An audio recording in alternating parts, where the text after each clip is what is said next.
बच्चों आज से हम लोग फ्लूइड्स के बारे में डिस्कस करेंगे। और फ्लूइड्स क्या होता है पहले मैं आपको वो बताता हूँ। देखो बेटा, मैटर 3 टाइप का होता है, सॉलिड, लिक्विड एंड गैस। ठीक है, जिसमें से लिक्विड और गैसेज ऐसे मैटर होते हैं जिनको आप पाइप्स में फ्लो करा करके एक जगह से दूसरी जगह भेज सकते हैं।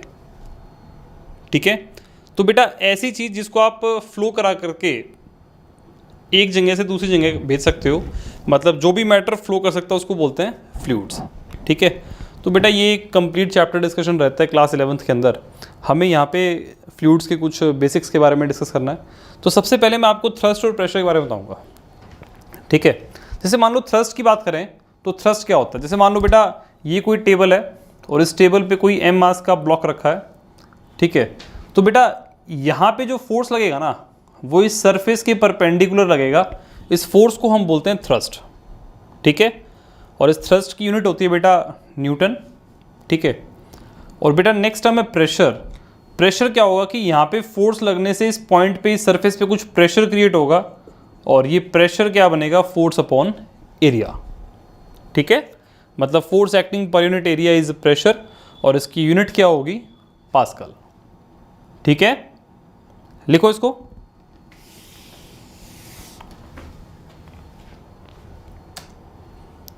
करो सोल्व बच्चों।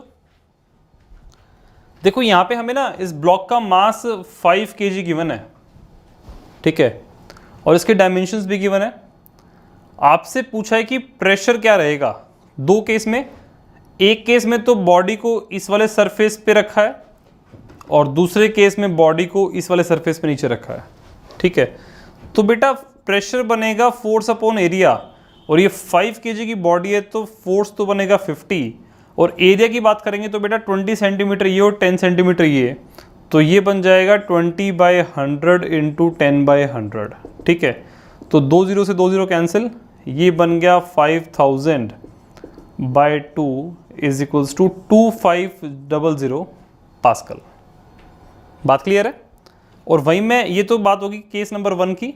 ठीक है, या फिर ए नंबर केस की बात करो तो प्रेशर इन केस बी की बात करूँगा बेटा मैं, तो यहाँ पे अगेन प्रेशर क्या बनेगा, फोर्स अपॉन एरिया, और फोर्स क्या बनेगा 50, और एरिया क्या बनेगा 40/100 इंटू 10/100। 2 0 से 2 0 कैंसिल, ये बन गया 5000/4 इज इक्वल्स टू 1250 पास्कल। बात क्लियर है, लिखो इसको।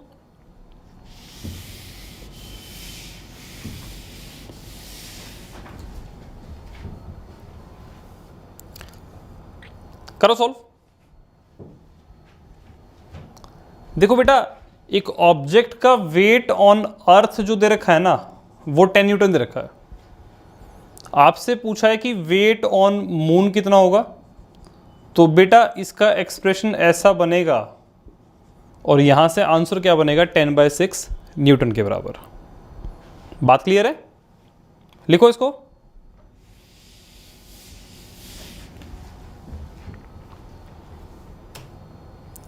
अब बच्चों जो प्रेशर हम लोगों ने अभी तक सॉलिड्स में देखा है वैसा ही सेम कॉन्सेप्ट लिक्विड में भी रहेगा। जैसे मान लो ये एक गैस का चैम्बर है और इसके अंदर काफ़ी ज़्यादा प्रेशर से गैस फिल कर रखी है, तो बेटा यहाँ से ओपनिंग करें तो गैस बाहर आती है। ठीक है, और इसका रीज़न हम बोल देते हैं कि अंदर प्रेशर है।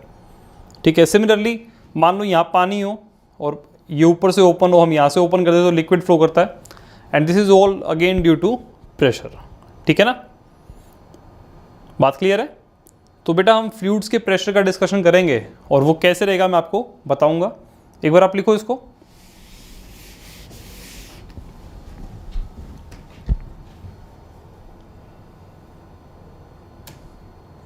बच्चों हम बात करेंगे बॉयंसी की। तो बॉयंसी क्या होता है, देखो बेटा जैसे मान लो कोई बकेट है या फिर कोई टब है जिसमें पानी है, हम इसमें मान लो कोई वुडन पीस ऐसे डिप कर दें, तो होता क्या है कि ये वुडन ब्लॉक जो होता है ना ये फ्लोट करता है। ठीक है, ऐसे ही कोई बोट या मतलब शिप मूव करते हैं तो वो भी क्या होता है बेटा पानी के अंदर फ्लोट करते हैं, और पानी के अंदर फ्लोट करने में क्या होता है कि इस बॉडी पे एक साथ 2 फोर्स लग रहे होते हैं। एक तो लगता है mg और दूसरा लगता है बॉयंट फोर्स। बॉयंट फोर्स का मतलब क्या है कि जो ये वाटर, ये लिक्विड जो है इस बॉडी पे ऊपर की तरफ फोर्स अप्लाई करेगा। ठीक है, तो ये जो ऊपर की तरफ वाला जो फोर्स लगता है ना, बॉयंट फोर्स, इसी प्रॉपर्टी को बेसिकली हम बॉयंसी बोलते हैं। ठीक है ना। तो देखो क्या लिखा, an object experiences an upward force, जब उसको किसी भी फ्लूइड में इमर्ज करते हैं। फ्लूइड ऐसा जरूरी नहीं है कि लिक्विड ही हो, एयर के अंदर भी ये कॉन्सेप्ट होता है। जैसे मान लो मैं हॉट एयर बैलून की बात करूं, तो वो ऊपर की तरफ फोर्स फील करता है due to basically air displaced by the balloon के कारण। बात क्लियर है? लिखो इसको।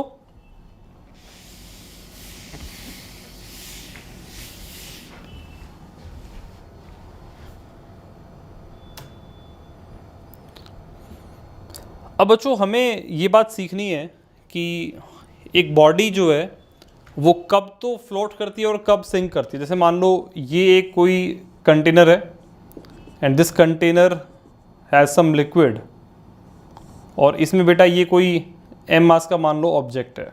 ठीक है, अब मैंने आपको बताया कि इस एम मास के ऑब्जेक्ट पे बेटा दो फोर्स लगेंगे, एक ऊपर एक नीचे। ऊपर वाले फोर्स को बोला बॉयंट फोर्स, नीचे वाले फोर्स को बोला ग्रेविटेशनल फोर्स। ठीक है, अब बच्चों आपके सामने है, बताओ ये बॉडी अंदर सिंक कब करेगी? ठीक है ना। तो बेटा इसके सिंक करने के लिए नीचे वाला फोर्स ज़्यादा होना चाहिए।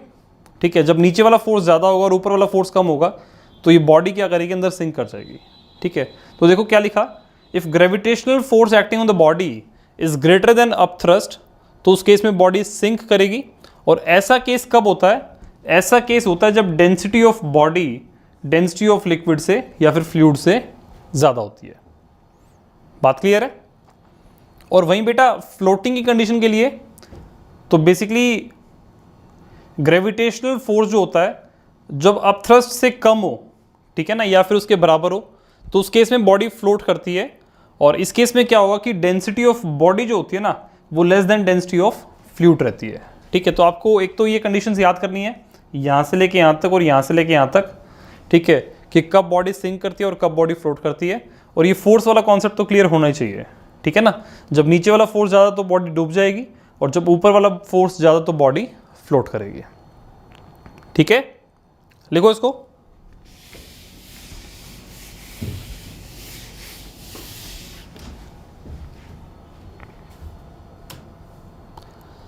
अब बच्चों हम लोग ये बात इवेलुएट करना सीखेंगे कि भाई ये बॉयंट फोर्स लगता कितना है। ठीक है, तो आर्किमिडीज प्रिंसिपल ध्यान से समझना क्या है। जैसे मान लो ये कोई रैंडम बॉडी है और इस बॉडी को इस तरीके से किसी भी फ्लूइड के अंदर डिप कर रखा है, तो बेटा होगा क्या, इस बॉडी का इतना पार्ट अंदर है, इतना पार्ट बाहर है। इसको लिखेंगे वी आई, इसको वी ओ, और टोटल वॉल्यूम क्या बनेगा, V I plus V O. V I का मतलब वॉल्यूम इन और वी ओ का मतलब वॉल्यूम आउट। बात क्लियर है? तो बेटा इसके ऊपर जो बॉयंट फोर्स ऊपर लगेगा ना, इसको ध्यान से समझना, ये क्या होता है, वेट ऑफ लिक्विड डिस्प्लेस्ड। ठीक है, मतलब बॉयंट फोर्स क्या बनेगा, मान लो इसकी डेंसिटी रो है ना, तो सबसे पहले तो ये देखना है कि कितना वॉल्यूम अंदर है। इनसाइड वॉल्यूम वी आई है, तो इस इनसाइड वॉल्यूम के कारण कितना वेट बनेगा लिक्विड का जो डिस्प्लेस किया। तो बेटा उसके लिए क्या करेंगे, इस वॉल्यूम को इस डेंसिटी से मल्टीप्लाई करेंगे इनटू में जी। ये क्या है, this is mass of liquid displaced, mass of liquid displaced, और जब उसको जी से मल्टीप्लाई करा तो मास इंटू जी क्या बनता है, वेट। बात क्लियर है ना। अब ये निकलेगा कैसे, आपको देखना है कि बॉडी का कितना पोर्शन अंदर है। जितना पोर्शन लिक्विड के अंदर होगा मतलब इस बॉडी ने उतना ही लिक्विड हटाया होगा। तो बॉडी ने basically V I volume liquid हटाया, this V I into density, density of this liquid, ये मुझे बताएगा कि कितना मास हटाया है। इंटू में जी कर देंगे तो हमारे पास वेट आ जाएगा। बात क्लियर है? लिखो इसको।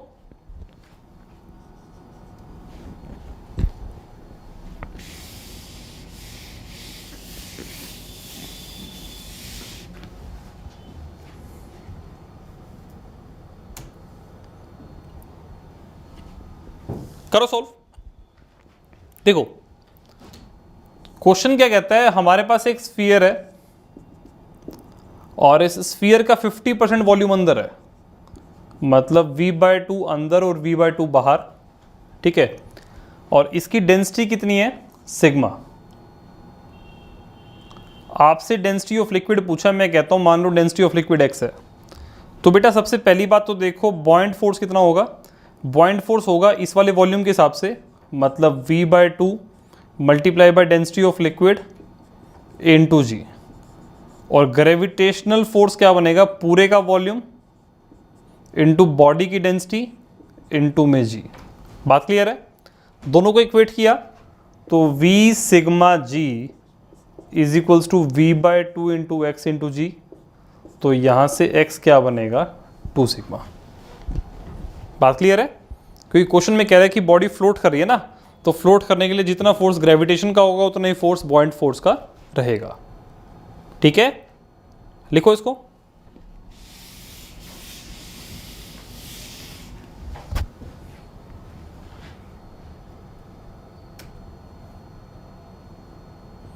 करो सॉल्व। देखो बच्चों, क्वेश्चन कह रहा है कि हमारे पास मान लो कोई एक कंटेनर है और उसमें इस तरीके से ये बॉडी है, ठीक है। आपसे पूछा है fraction of volume outside the liquid. मैं कहता हूं इसका वॉल्यूम आउटसाइड VO है और टोटल वॉल्यूम V है, तो ये अंदर वाला वॉल्यूम क्या बनेगा, V माइनस VO। बात क्लियर है? इसकी डेंसिटी आपको दे रखी है सिग्मा और लिक्विड की डेंसिटी दे रखी है रो, ठीक है। तो हमें क्या करना है बेटा, इसकी फ्लोटिंग की कंडीशन लगानी है, तो फोर्स बॉइंट क्या बनेगा, बॉइंट फोर्स बनेगा V minus VO into rho into G, और ग्रेविटेशनल फोर्स क्या बनेगा, ये बनेगा V into sigma into G, ठीक है। बॉइंट फोर्स में आपको डेंसिटी लेनी है लिक्विड की और ग्रेविटेशनल फोर्स में डेंसिटी लेनी है बॉडी की, ठीक है। इसके फ्लोट के लिए दोनों को इक्वेट करेंगे, तो मतलब V minus VO into rho into G is equal to V sigma into G. G से जी कैंसिल, तो इस V को इधर ले आते हैं, तो V minus VO by V is equal to this. इसको सिंप्लीफाई करा तो 1 minus VO by V is equals to sigma by rho is equals to rho minus sigma by rho के बराबर। बात क्लियर है? लिखो इसको।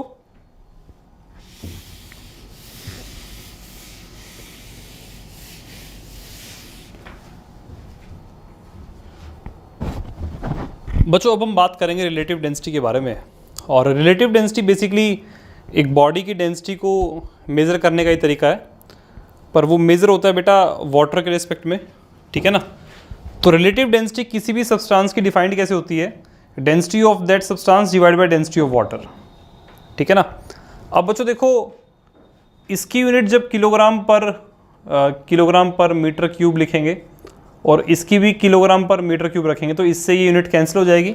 इसका मतलब रिलेटिव डेंसिटी की कोई डायमेंशन नहीं होगी, ठीक है, कोई यूनिट नहीं होगी। और डेंसिटी को हम रो भी लिखते हैं, ये बनता है मास बाय वॉल्यूम के बराबर, ठीक है ना।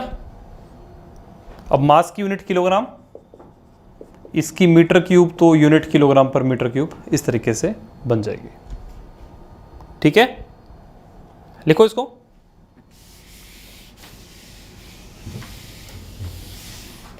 डेंसिटी बेसिकली बेटा किसी भी ऑब्जेक्ट के मतलब मास को रिलेट करने का तरीका है कि वो कितना डेंस है, ठीक है। सेम वॉल्यूम ले तो किसका मास ज़्यादा होगा, मास उसका ज़्यादा होगा जिसकी डेंसिटी ज़्यादा होगी, ठीक है ना।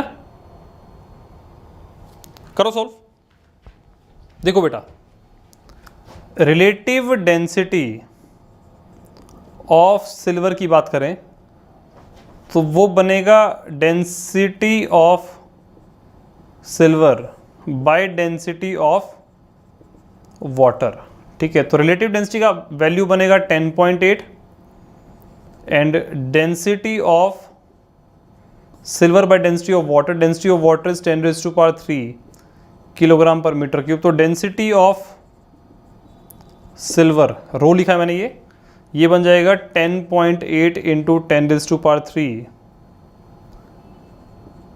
किलोग्राम पर मीटर क्यूब। बात क्लियर है? लिखो इसको।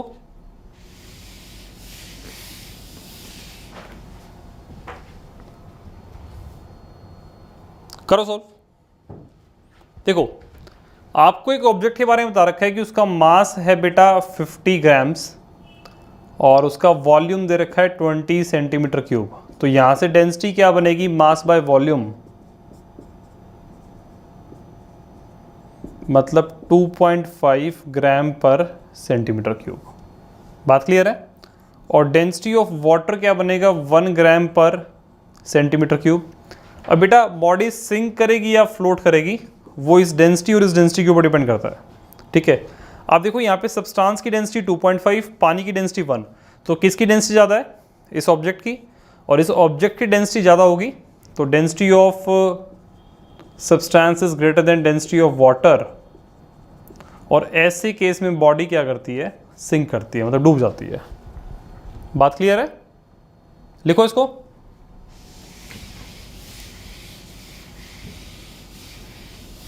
तो बेटा कोई भी सिंक और फ्लोट का क्वेश्चन आ जाए तो उसको आप डेंसिटी से रिलेट कर सकते हैं। ठीक है ना? करो सॉल्व। देखो बेटा, यहां पे एक सील्ड पैकेट का मास दे रखा है 500 ग्राम्स और वॉल्यूम दे रखा है 350 सेंटीमीटर क्यूब। तो इसकी डेंसिटी देखें बेटा, बनेगा मास बाय वॉल्यूम, मतलब 500 बाय 350, 10/7 ग्राम पर सेंटीमीटर क्यूब। तो 10/7 1.4 समथिंग ग्राम पर सेंटीमीटर क्यूब बनेगा। ठीक है, और डेंसिटी ऑफ बेटा वाटर कितना है? 1 ग्राम पर सेंटीमीटर क्यूब। ठीक है ना? तो सबसे पहली बात तो ये कि ऑब्जेक्ट की डेंसिटी कम है, तो ये ऑब्जेक्ट की डेंसिटी ज़्यादा है, तो बेटा ये ऑब्जेक्ट बेसिकली सिंक करेगा। ठीक है ना? ऑब्जेक्ट की डेंसिटी ज़्यादा होने से बॉडी सिंक करेगी। ठीक है ना? और आपसे पूछा है कि what will be the mass of the water displaced by the packet. तो देखो बेटा, जैसे ये एक कंटेनर है ना, इसमें ये पूरा पैकेट है और ये वाटर ऐसे है। ठीक है, तो इसका जो वॉल्यूम होगा ना, वो वॉल्यूम होगा 350 सेंटीमीटर क्यूब और लिक्विड की डेंसिटी दे रखी है 1 ग्राम पर सेंटीमीटर क्यूब। तो मास ऑफ वाटर डिस्प्लेस वो क्या बनेगा? इस वॉल्यूम और इस डेंसिटी को यूज करेंगे, मतलब 1 × 350 ग्राम्स, क्योंकि देखो यहां पे ग्राम पर सेंटीमीटर क्यूब आएगा और ये सेंटीमीटर क्यूब से सेंटीमीटर क्यूब कैंसिल, तो आंसर बन जाएगा 350 ग्राम के बराबर। ठीक है ना? मतलब 350 ग्राम जो पानी होगा वो इस केस में डिस्प्लेस होगा। बात क्लियर है? लिखो इसको।